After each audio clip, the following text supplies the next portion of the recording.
যিনি আমাদের নবীকে ৭৫ বার দিদার করেছেন। ইমাম জালালউদ্দিন আসসিউতি রাহমাতুল্লাহ আলাইহি এই আয়াতের ব্যাখ্যাতে বলছেন, মান ইয়াহদিল্লাহু, जिसे अल्लाह हिदायत दे, फहुवल मुहतदी, सो वही हिदायत पाने वाला है। और जिसको वो गुमराह करे और अल्लाह जादेर के गुमराह करे तो आए मुखातिब, तो उसके लिए कोई मददगार, तो तार जन्नो कोनो मददगार, उपकारकारी, पथ प्रदर्शक, पथ बतलाने वाला, रास्ता देखाने वाला, सठीक पथेर दिशा देने वाला না পায়েগা, সেই ব্যক্তি পাবে না। এটা হলো আয়াতের সম্পূর্ণ মানে। এর তাফসীরে গেলে অনেক কথাই বোঝা যায়। আমার বাবাজি সোনামানিকেরা, বোঝা গেল ইমাম জালালউদ্দিন আসসিউতি কি কথা বলেছেন। এই কথাটাকে আমরা আরো একটুখানি দেখব। হয়তো অনেকে বলবেন হুজুর আপনার কথা মানবো না, আমি আরো দেখব তাফসীরে ইবনে কাসির। হে বাবাজি আমার, তাফসীরে ইবনে কাসিরে মানে কি করেছে, একই আয়াতের মানে একটুখানি দেখি। কারণ তোমার বাপ যেভাবে ব্যাখ্যা করেছে, তোমার বাপ চোর, চোরের কথা মানবো না। যারা পৃথিবীর জমিনের আশিকে নবী ছিলেন, আল্লাহর প্রিয় ছিলেন, তাদের কথাগুলো মানা যাবে। চলুন না বাবা একই আয়াতের মানে আমি দেখব তাফসীরে ইবনে কাসির। जिसको खुदा हिदायत दे, যাকে আল্লাহ হেদায়াত দেয়, ওহি হেদায়াত ইয়াব হে, ওই ব্যক্তি হেদায়াত প্রাপ্ত হয়। আর जिसको गुमराह करे, আর যাকে আল্লাহ পথভ্রষ্ট করে, তো उसके लिए कोई दोस्त राह बताने वाला ना पाओगे, তার জন্য পথ প্রদর্শক হিসাবে কাউকে সে পাবে না। তাহলে পথ প্রদর্শক যারা পেয়েছে তারাই হলো হেদায়াত প্রাপ্ত। জোরে বলুন না সুবহানাল্লাহ, আরো জোরে বলুন। আব্বাসি আমার সোনামানিকেরা, এমনি করে পৃথিবীর জমিনে জগৎ বরণ্য তাফসীর গুলো যদি আপনি খোলেন, বাবা তাফসীরে জালালাইন যদি আপনি খোলেন, তারও ভিতরে আপনি একই আপনার মানে পাবেন। এই তাফসীরে জালালাইনটা হলো পৃথিবীর জমিনে মাদ্রাসার পাঠ্যপুস্তক। হে সোনামানিকেরা আমার, তাহলে আল্লাহ পাকের কোরআন মাজিদ অনুযায়ী আমরা পীর পেয়েছি যারা, আল্লাহর নিকটে হেদায়াত প্রাপ্ত হলো তারা।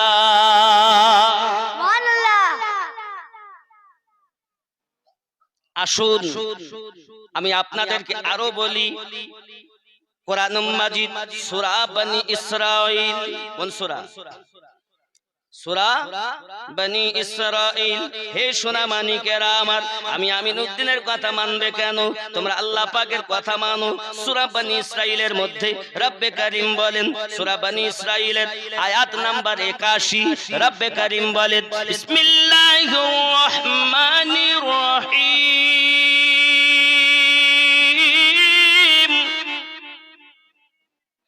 ইয়াওমা নাদু কুল্লা উনাসিম বিইমামিহিম, যেদিন আল্লাহ তাআলা প্রত্যেক দলকে, প্রত্যেক জামাতকে, প্রত্যেক কওমকে তার ইমামের সঙ্গে ডাকবেন।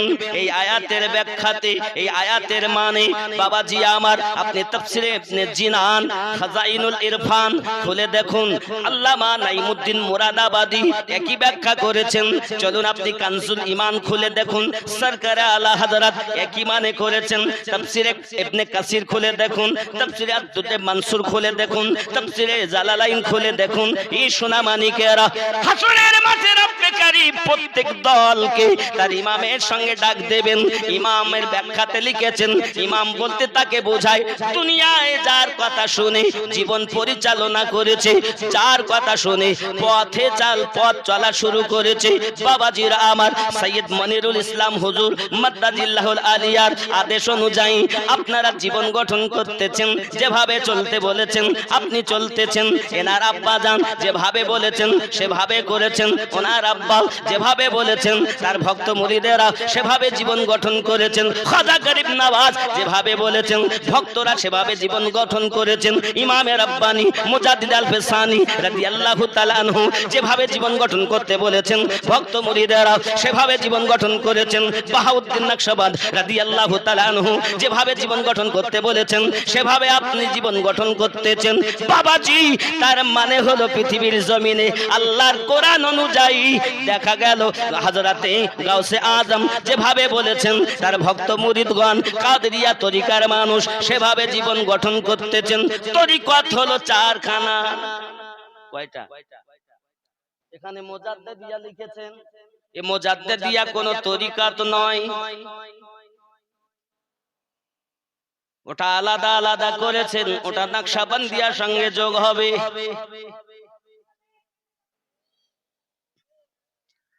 খেয়াল করুন, এক নাম্বার তরিকত কাদেরিয়া, ইমাম প্রতিষ্ঠাতা হযরতে গাউসে আজম আব্দুল কাদের জিলানী গিলানী রাদিয়াল্লাহু তাআলা আনহু। দুই নাম্বার তরিকতের নাম চিশতিয়া, তরিকতের ইমাম ও প্রতিষ্ঠাতা খাজা গরিব নওয়াজ রাদিয়াল্লাহু তাআলা আনহু। তিন নাম্বার তরিকতের নাম সোহরাওয়ার্দিয়া, যার প্রতিষ্ঠাতা ও ইমাম ইমাম শাহাবুদ্দিন সোহরাওয়ার্দী রাদিয়াল্লাহু তাআলা আনহু।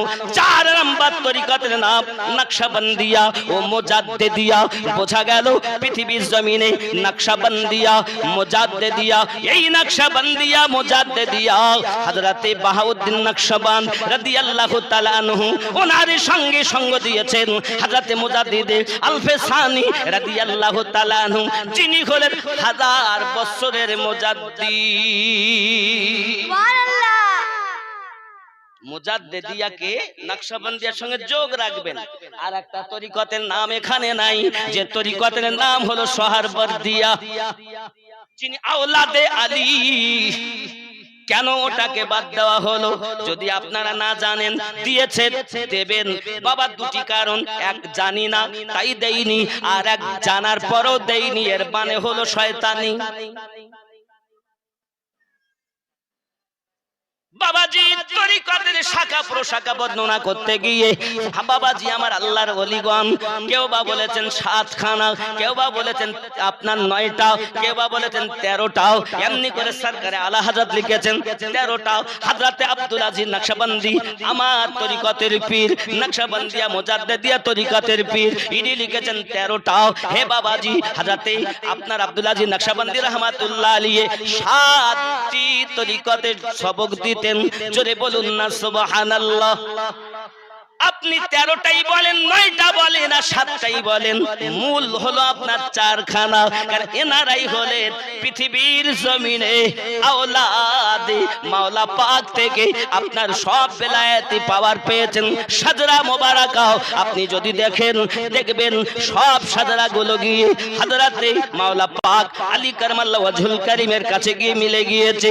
বাবাজি আমার নবী পাকের কাছে যখন সাহাবায়ে কেরাম রিদওয়ানুল্লাহি তাআলা আলাইহিম আজমাইনগণ বায়াত গ্রহণ করেছেন, যে আয়াতটি হলো সূরা আল ফাতহ আয়াত নাম্বার 10। রব্বে কারীম বলেন বিসমিল্লাহির রহমানির রহিম। আর একটা ভেদ খুলি, এটা কেন? এই তরিকতটা আলাদা আলাদা ছিল তখন যখন ইমামে রাব্বানি এই তরিকায় যোগ দেন।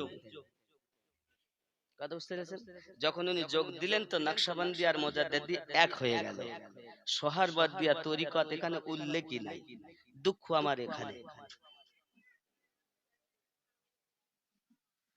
কথা বুঝতে পারছেন? আব্বাসি আমার অনেকেই এরকম জায়গাতে উল্লেখ করেছেন।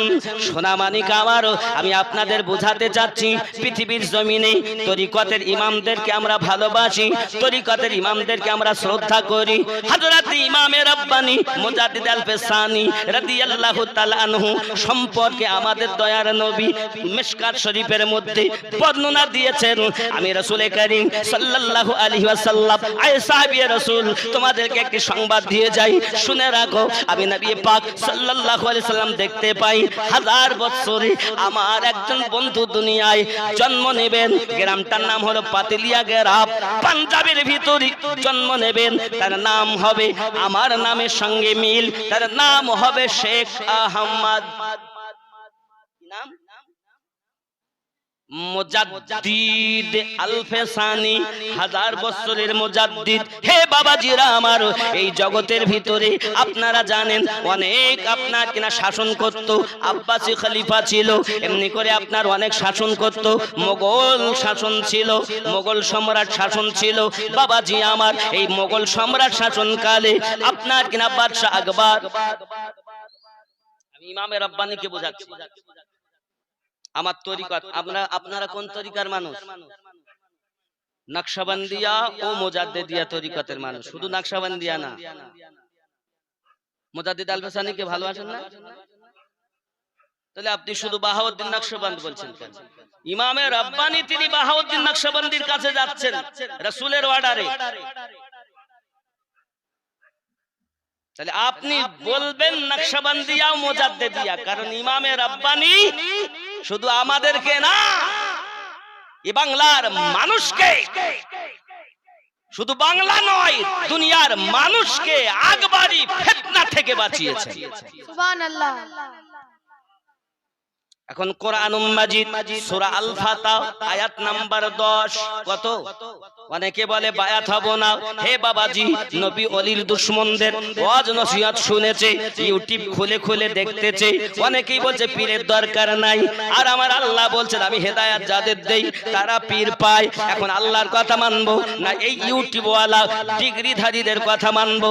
নাম লিখতে লিখতে খাতার পৃষ্ঠা শেষ হয়ে যায়, এত ডিগ্রি অর্জন করেছে, তারপরও বলছে পীর ধরার দরকার নাই। তার মানে বোঝা গেল এরা হলো ওই দালাল, জাহান্নামী পথের দালালি করতেছে। আমরা জাহান্নামী মানুষের কথা শুনবো না, জান্নাতি মানুষদের কথা শুনবো। সুবহানাল্লাহ। কারণ নামাজ আপনাকে দিয়েছে ওই ডিগ্রিধারী আলেম ওলামা, মাস্টার, ডাক্তার, ইঞ্জিনিয়ার। নামাজ দিয়েছে, টুপি দিয়েছে, হাব্বা জুব্বা দিয়েছে, দাড়ি দিয়েছে, সব দিয়েছে, ঈমানটা নিয়ে চলে গেছে। কারণ নামাজ ঈমান নয়, দাড়ি ঈমান নয়, হাব্বা জুব্বা ঈমান নয়। তাহলে ঈমান কি? কোরআনুল মাজিদের সূরা 49 নাম্বার সূরা, কত নাম্বার বললাম? 49 নাম্বার সূরা, আয়াত নাম্বার 14। আমি বলিনি নামাজ পড়ার পরও আল্লাহ তাদের ঈমানদার বলছেন না। আপনি নামাজ দেখি ভক্ত হচ্ছেন, কারবালার মাটিতে 12-13 জায়গায় নামাজ হয়েছে গো। সব নামাজিকে আল্লাহ ভালোবাসে না, তাই আল্লাহ সূরা মাউনে বলেছেন এক শ্রেণীর নামাজি জাহান্নামী হবে। নামাজ তো দিয়েছে, দাড়ি তো দিয়েছে, রোজা তো দিয়েছে, যাকাত তো দিয়েছে, ঈমানটা নিয়ে চলে গেছে। কথা বুঝতেছেন? কোরআনুল মাজিদের 49 নাম্বার সূরা 14 নাম্বার আয়াত, বিসমিল্লাহির রহমানির রহিম, ক্বালাতিল আ'রাবু আমান্না। কিছু আরবের মানুষ এসে বলল আমরা ঈমান নিয়ে এসেছি। কুল্লাম তুমিনু ওয়ালাকিন, আপনি বলে দিন না না না, ওরা ঈমান আনেনি, ওরা শুধু আপনি বলুন ওরা প্রকাশ্যভাবে হুকুম পালন করেছে। কুল্লাম তুমিনু ওয়ালাকিন, যেহেতু তারা প্রকাশ্যভাবে হুকুম পালন করেছে, তারা দাড়ি রেখেছে, টুপি মাথায় দিয়েছে, হাব্বা জুব্বা গায়ে দিয়েছে, রোজা রাখতেছে, হজ করতেছে, নামাজ পড়তেছে, আব্দুর রহমান নাম রেখেছে, বাবা আব্দুল কাদের বক্স নাম রেখেছে, বিভিন্ন ভাবে তারা নিজেকে মুসলমান বলে জানাচ্ছে। আমার আল্লাহ বলছেন যেহেতু তোমরা প্রকাশ্য হুকুম পালন করেছো, 49 নাম্বার সূরার 14 নাম্বার আয়াত খুলে দেখবেন। আমি আমিনউদ্দিনের কথার সঙ্গে যদি মিল না হয় আমাকে ধরুন, আর যদি মিল হয় জাহান্নামী মৌলবীদের কথা না শুনে নবীর খাঁটি নায়েব যারা তাদের কথা মেনে জীবন গঠন করুন। যাত্রার বক্তব্য শোনা যাবে না। ये स्टेज ये मेंबर रसूल है, यहाँ पर वो आएंगे जो आशिक रसूल होंगे। सुभान अल्लाह, सुभान अल्लाह। सबको बुलाएंगे। आज সমাজ শেষ করে দিয়েছে এই মৌলবীগুলো। আমরা বক্তা আমরাই শেষ করে ফেলেছি। কথা বুঝতেছেন না? মৌলবীরা জালসাটাকে করে ফেলেছে ব্যবসা, আর শ্রোতারা জালসাটাকে করে ফেলেছে প্রতিযোগিতা। ওরা ওই মৌলবী এনেছে, আমি আরেক ভালো মৌলবী আনবো। কারণ আশিকে রসুল যারা হবে তারা মদিনার পানে চেয়ে থাকবে। এজন্য বলেছে দেবে কে? বাবা আল্লাহর খাজানা দুই ভাগে ভাগ, এক নবুয়াতে আর এক বেলায়াতে। এই জন্য তো সরকার আলা হযরত বলেন কোন দেতা হে দেনে কো মোহ চাহিয়ে, দেনে वाला है सच्चा हमारा नबी, सबसे औला व आला हमारा नबी, सबसे औला व आला हमारा नबी, सबसे वाला व वाला हमारा नबी। खल्क से औलिया और औलिया से रसूल, खल्क से औलिया और औलिया से रसूल, और रसूलों से आला हमारा नबी। सब चमक वाले उजलों में चमका किए, सब चमक वाले उजलों में चमका किए, अंधे शीशों में चमका हमारा नबी। जानो तब मानो, सबको मत मानो। सब हमारा नहीं, সবাই আমার নয়। এই মানুষকে ঠকানোর জন্য সব থেকে সহজ পন্থা হলো টুপি লাগিয়ে লাও, পাগড়ি বেলে লাও, হাব্বা জুব্বা গায়ে দিয়ে লাও, দিয়ে তুমি বলে দাও একদম লোক মনে করে এই সঠিক বলছি। আজকাল এসেছে সহি বলে আমরা আহলে হাদিস। কি হাদিস? আহলে হাদিস। ইমাম বুখারী রাহমাতুল্লাহ আলাইহির কাছে 7 লক্ষ হাদিস ছিল, তার মধ্যে 1 লক্ষ সহিহ হাদিস। জোরে বলেন। আপনি ইসলামটাকে খেলনা মনে করেছেন? ইসলামটা খেলনা মনে করেছেন? ইসলাম তেরে বাপ কি জাগির नहीं।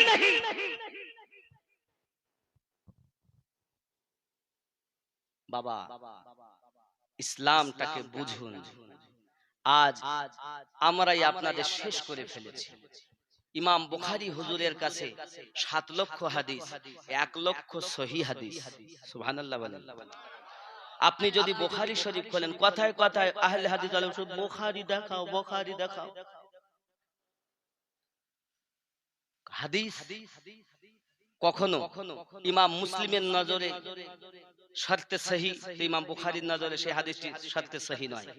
আবার যেটা ইমাম বুখারীর নজরে অনেক সময় শর্তে সহি, সেটা ইমাম মুসলিমের নজরে নয়। আবার অনেক হাদিস আছে উভয় ইমামের, ইমাম বুখারী ও ইমাম মুসলিমের নজরে উভয়ের পক্ষে সহি, তাকে বলা হয় মুত্তাফাকুন আলাইহি, সব থেকে টপ র‍্যাঙ্কের হাদিস। এর উপরে আর হাদিস নাই। এখন বুখারী শরীফে হাদিস আছে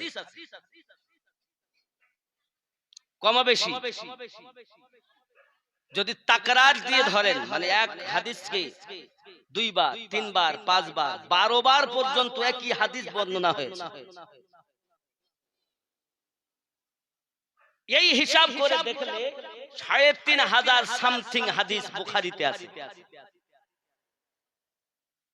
যদি তাকরার বাদ দেওয়া যায়, যদি এক এক করে গোনা হয় তো 7000 সামথিং। তাই যদি হয় তাহলে 93000 সহিহ হাদিস কোথায় গেল? কি গো, ইমাম বুখারী অনেক কিতাব লিখেছেন, সেসব ক্ষেত্রে ওরা শুধু বুখারী বুখারী করে, আবার বলছে আহলে হাদিস। রাসূল করিম রউফুর রহিম ওনার স্ত্রী আম্মা আয়েশা রাদিয়াল্লাহু তাআলা আনহা, তিনি হাদিস পাওয়ার পরও তিনি আহলে হাদিস হলেন না। ইমাম বুখারী আহলে হাদিস হলেন না। তাই সবাই আহলে সুন্নাত ওয়াল জামাত হয়েছেন, আর আপনি আহলে হাদিস হলেন। তার মানে আহলে হাদিস হতে গেলে সমস্ত হাদিসগুলো এক জায়গায় পাওয়া দরকার। তখনই তো বলবো কমপ্লিট হাদিস পেয়েছি, এর মধ্য থেকে বাছাই করে আমি সহিগুলো মেনেছি। কথা বুঝতে পারেননি আমার? এই কথা বুঝতে পারেননি তো? সব হাদিস তো আপনি পাননি, তো আপনি আহলে হাদিস বলছেন কেন? এজন্য আমরা আহলে হাদিস নই, আমরা আহলুস সুন্নাত ওয়াল জামাআত। সুবহানাল্লাহ, আর সুবহানাল্লাহ। আহলুস সুন্নাত ওয়াল জামাত কারা হবে? আপনার আমার নবী বলছেন। বলবো বলবো শোনার ইচ্ছা জি, সত্যি? জি। আমার রাসূল বলছেন, মাম্মা তাআলা হুব্বে আলে মুহাম্মাদিন সাল্লাল্লাহু আলাইহি ওয়াসাল্লাম মা তাআলা আহলুস সুন্নাত ওয়াল জামাআত। আমার আহলে পাক যারা মোহাব্বত করেছেন, তারা ওই মোহাব্বত নিয়ে ইন্তেকাল করেছেন, তারাই হলো আহলুস সুন্নাত ওয়াল জামাআত। জোরে বলুন সুবহানাল্লাহ। আমরা তো আহলুস সুন্নাত ওয়াল জামাত। বাবাজি আমার, তুমি ভালো করে বোঝো। চলো কোরআন মাজিদ সূরা আপনার হুজরাত 49 নাম্বার সূরাটির নাম কি বললাম? সূরা হুজরাত 49 নাম্বার সূরা 14 নাম্বার আয়াত। আল্লাহ পাক রব্বুল ইজ্জাত বলছেন, যেহেতু তারা প্রকাশ্যভাবে হুকুম পালন করে, নামাজ পড়ে, রোজা রাখে, হজ করে, যাকাত দেয়, রমজানে রোজা রাখে, সব পালন করে, মুসলমানদের মতো নাম, ঈমানদারদের মতো নাম, এজন্য তারা যেন বলে কুলু আসলাম না। তারা নিজেকে মুসলমান বলে দাবি করতে পারবে, নামাজ পড়ে তাই তারা মুসলমান বলবে, যাকাত দেয় নামাজ এই জন্য মুসলমান বলবে, হাব্বা জুব্বা গায়ে দিয়েছে মুসলমান বলবে।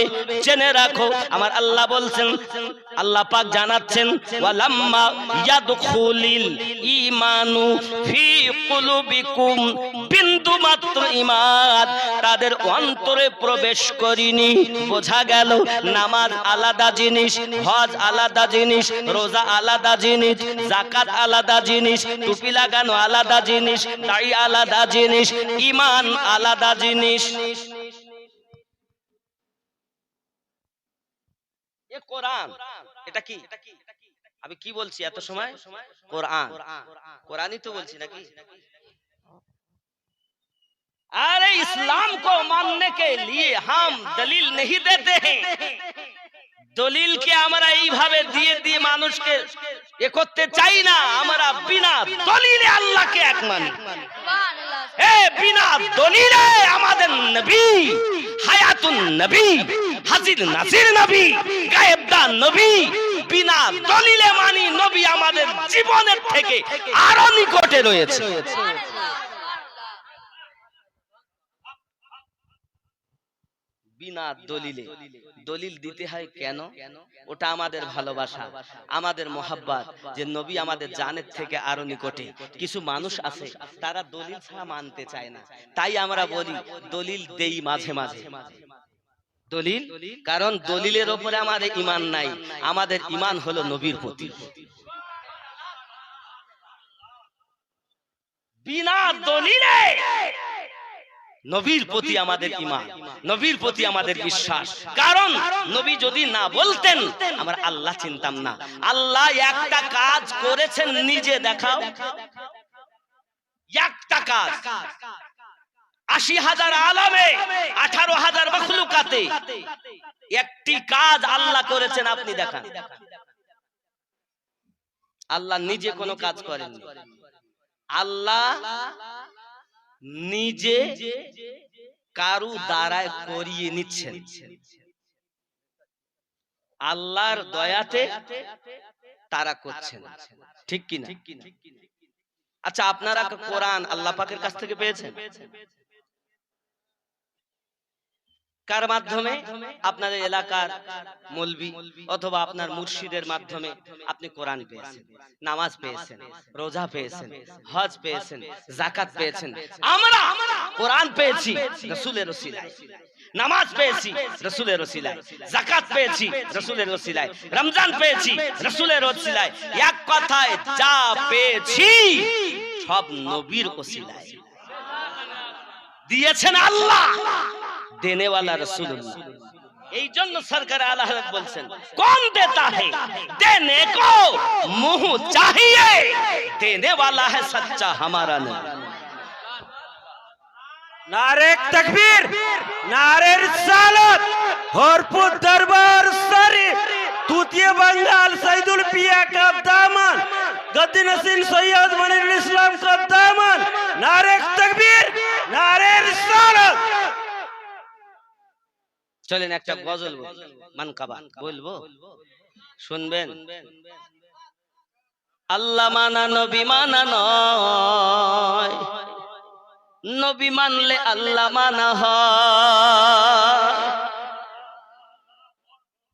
আল্লাহ মানা নবী মানা নয় নবী মানলে আল্লাহ মানা হয় কথা আমিনুদ্দিনের নয় স্বয়ং আল্লাহ তাআলা কোরআন পাকে কয় আল্লাহ মানা নবী মানা নয় নবী মানলে আল্লাহ মানা হয় আল্লাহর ভেদ যদি কেউ জানতে চায় আল্লাহর ভেদে যদি কেউ জানতে চায় মুর্শিদের হাতে বায়াত হয়ে যাও আল্লাহ মানা আল্লাহর ভেদে যেজন জানতে চাও মুর্শিদকে আপন করে নাও আল্লাহ মানা নবী মানা নয় নবী মানলে আল্লাহ মানা হয় তুমি মুর্শিদ মানবা না তা আমি কি করব ওয়ালাম্মা ইয়াদখুলিল ঈমানু ফি কুলুবিকুম বিন্দু মাত্র ঈমান একটা চিলিপসি আনো গো মাঝে মাঝে ছুটু ফেলতে হয় আরে এই বকতে বকতে না ওয়াপ এসে তাহলে কি ফেলবো কোথা বারবার উঠতে হয় হ্যাঁ হ্যাঁ আপনারা কি চিলিপসি বলেন যাই হোক রাগ করছেন আমার পরে কিন্তু বাকিউল্লাহ ভাই হে ইন্টারন্যাশনাল বক্তা ভালো আলেমে দিন সুবহানাল্লাহ বলেন আমি গুনাহগার যতটুকু বলে হুজুরের দয়ায় বলছি আমি চলি না চালায় তাই চলি আমি বলি না বলায় তাই বলি আমার তো কিছু নাই এসব সাদকা আহলে পাক কা ये सदका मेरे पीरो मुर्शिद का ये सदका इमाम रब्बानी का है এজন্য ইমামে রব্বানি ওনার সম্পর্কে একটুখানি বলি বাবাজি যাক ওনার আমি পরে বলবো তবে আমি একটু ওলিদের সম্রাটের কথা বড় পীর আব্দুল কাদের জিলানী রাদিয়াল্লাহু তাআলা সম্পর্কে একটা মানকাবাতের দুই একটা কলি পড়ি পড়বো তো নাকি সুবহানাল্লাহ বলেন नारे तकबीर नारे रसालत नारे हैदरी नारे हैदरी नारे गौस नारे ख्वाजा नारे ख्वाजा नारे हसन नारे हुसैन नारे तकबीर नारे रसालत या रसूल अल्लाह কথা বুঝতে পেরেছেন বাপজি আমার ওলিদিগের রাজা মহারাজ নৌমদের সালাম খানি আব্দুল কাদের যে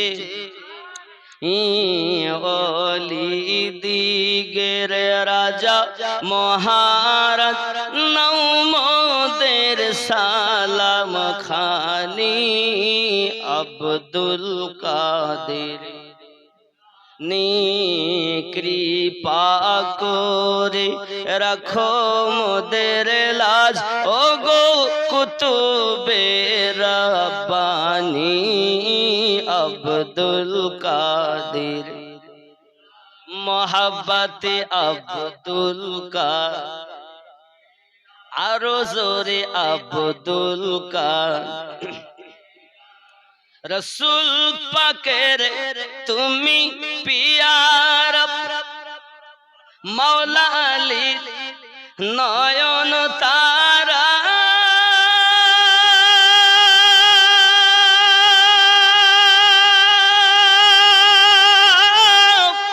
মা ফাতিমার এনার্জিগার পারা সর্বগুণে গণমনি সর্বগুণে গণমনি তুমি মেহবুব সুবহানি আব্দুল কাদের আরো জোরে আব্দুল কৃপা করে রাখো মোদের লাজ ও গো কুতুবে রব্বানি আব্দুল মুসিবতে পড়ে মোরা ডাকি তোমায় দাস্তেগীর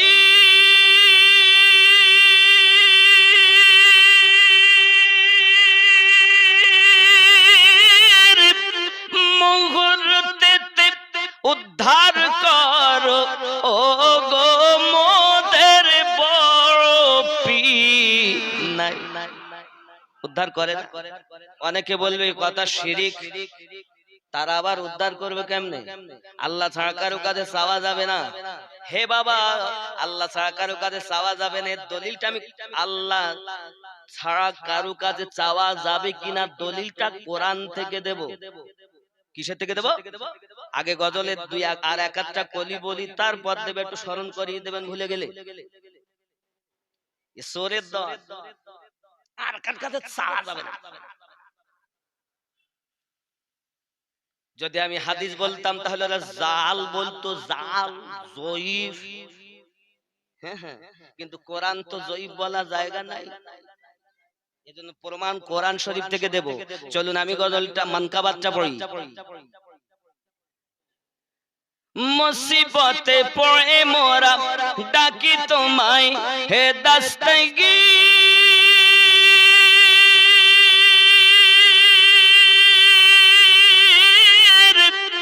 মুহূর্তে উদ্ধার করো ও গো মোদের বড় পীর নাই তুলনা বিশ্ব মাঝে, নাই তুলনা বিশ্ব মাঝে, তুমি প্রাণে পীরলা শানি আব্দুল কাদের নি অলি দিগের রাজা মহারাজ নাও মোদের সালাম নি আব্দুল নি কৃপা করে রাখো মোদের লাজ ও গো কুতুবে রব্বানি আব্দুল নাজদি ওয়াহাবি ফিতনায় পড়ে যায় বুঝি মোদের ঈমান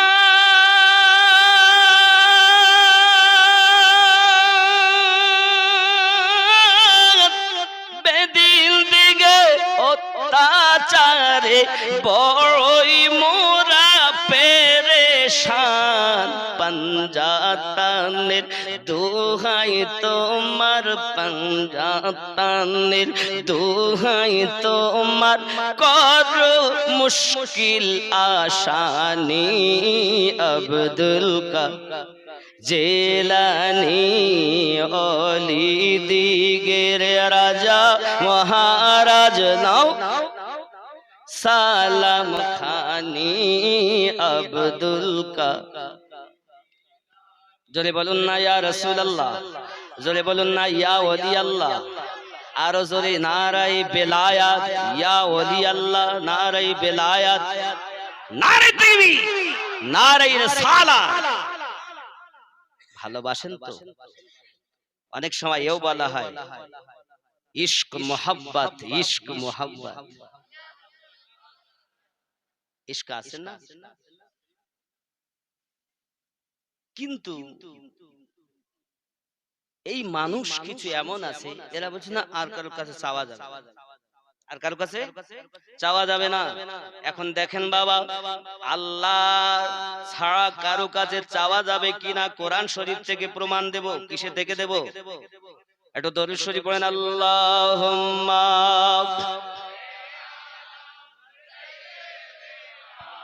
মাওলানা মুহাম্মদ وعلى آل سيدنا মাওলানা মুহাম্মদ صلوا على محمد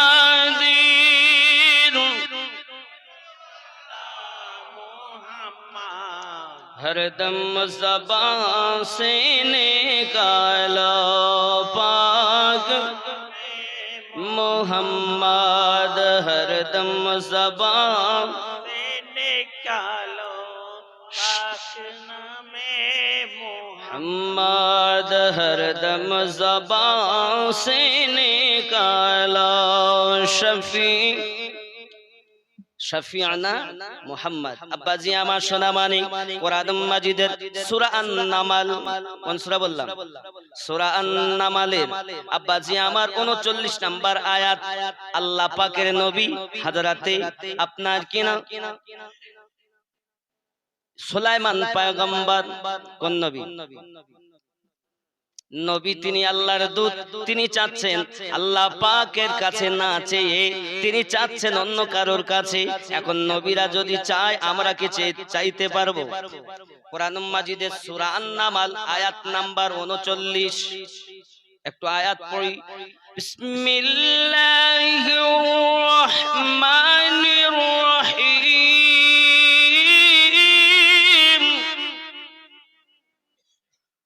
قال إفريت من الجن أنا آتك به قبل أن تقوم من مقامك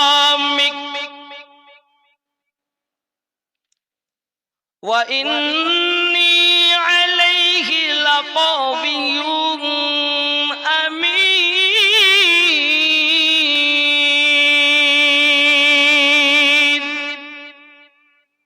কোরআন 39 নাম্বার এই আয়াতে খেয়াল করেন 38 নাম্বার আয়াত দেখেন হযরত সুলাইমান আলাইহিস সালাম এর 33 নাম্বার আয়াত থেকে পড়তে গেলে আপনি ভালোভাবে বুঝবেন যা সারমর্ম বোঝাচ্ছি আল্লাহর নবী সুলাইমান আলাইহিস সালাম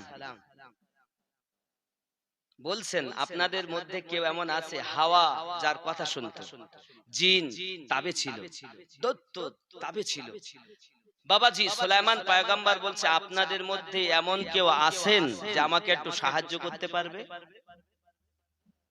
কি সাহায্য না তো বিলকিস বেগম তার প্রাসাদ ছেড়ে আমার কাছে আসছে আমার কাছে আসছে ও আসার আগে ওই প্রাসাদ আমার কাছে এনে দিতে হবে ওই প্রাসাদ আমার কাছে এনে দিতে হবে একজন নবী তিনি চাচ্ছেন আমাকে সাহায্য করতে পারবে আমাকে উপকার করতে পারবে কি উপকার না তো বিলকিস বেগমের প্রাসাদ এনে দিতে হবে এই কোরআন এই আমিনুদ্দিনের কথা না তাহলে এই কথা যখন সুলাইমান পয়গম্বর বললেন তখন একজন উঠেছে যার নাম ছিল ইফরিত শানে মুহাম্মদ শাহে মদিনা এলেন এ ত্রিভুবনে নবী কমলিওয়ালা জোরে বলুন নবী কমলিওয়ালা নবী এসেছেন বিধায় এ দুনিয়ায় ইসলামের আলো জ্বলেছে ইসলাম ধর্মটা পরিপূর্ণতা পেয়েছে জোরে বলে শানে মুহাম্মদ